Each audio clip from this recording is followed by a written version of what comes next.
SEO testing. This is a big pet issue of mine, and I think that SEO testing really is one of the signals of a top-class SEO consultant, and there's a very good reason for that. Unfortunately, in the SEO world, there's far too much kind of recirculated myth masquerading as fact, and plenty of people saying, but I heard about this, or somebody said that, so on. And what you find is over time, a lot of these kind of myths just gather more and more credibility as more and more people repeat them. And you actually need to break out of that and start doing some serious testing for yourself in order to just break free of that myth. And actually, it's quite eye-opening when you do start some serious testing, what in fact works and what doesn't work. So in order to make this really happen, it's vital to actually set up an ongoing testing regime. And to make that work, you need the resources in place to do that. Such resources could include software, or could include an outsourcer, could include staff, could include time in your schedule. But it's very, very important, like any aspect of your business that you value and is kind of crucial to your success, that you actually assign give it the proper resources to make it possible. So whether it's the time, whether it's the software, whether it's the knowledge development, whether it's the people to do it, it's really important not just to have testing as a vague kind of goal, but actually back it up with some real resources. It's also important to test every assumption for yourself. Do no follow backlinks past no page rank and have no effect? Is it important to have only backlinks from relevant sites? These are the kind of myths that just get pumped around all over the web. And the only way to really break free, as I say on that, is to test these assumptions and to kind of have this ongoing testing regime set up. And even what Matt and I are talking about in SEO Experts Academy, it's good if you can get into the habit of developing a testing regime whereby the most fundamental aspects that are important to what you do in SEO, you test for yourself, and you can develop your own ideas and your own strategies, especially when you start pooling different tactics together, different techniques, different software packages, and so on. That's when your SEO career can really go places.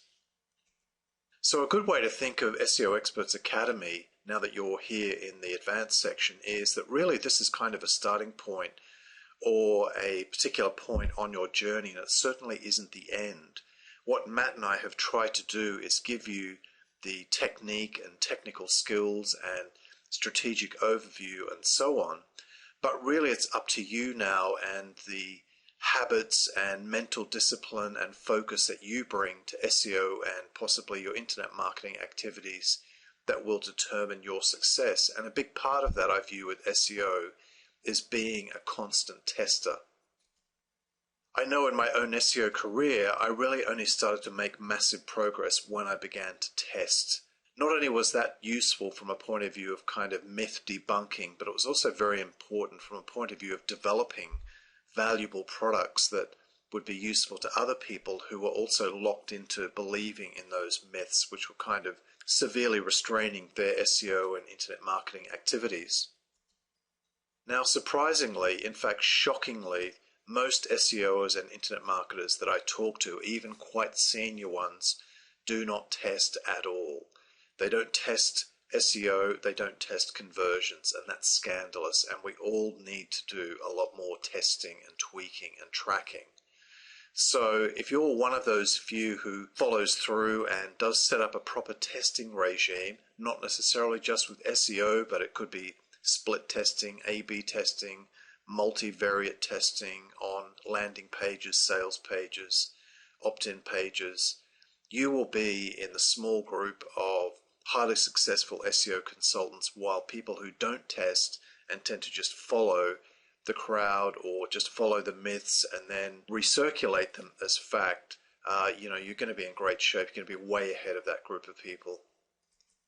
So anytime you're wondering about a particular aspect of SEO, test, test, test, and do it with a batch of sites, not just one.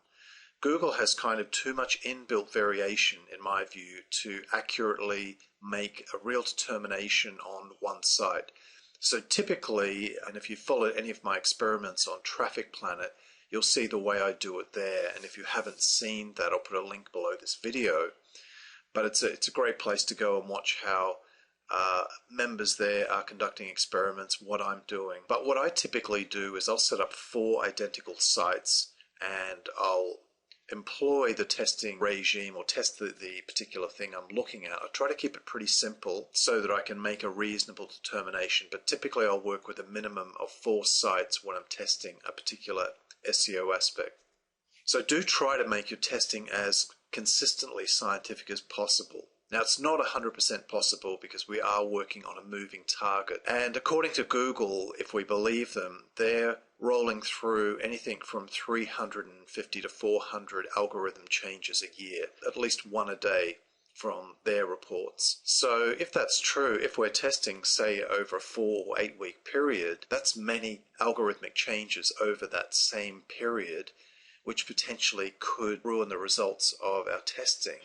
However, many of those algorithm changes are pretty small, and hopefully at the end of a 4 to 8 week testing period, we've got some very, very good information to work with. But I can't emphasize enough the importance of developing a consistent ongoing testing regime if you're really serious about your SEO and really elevating to a whole different career level.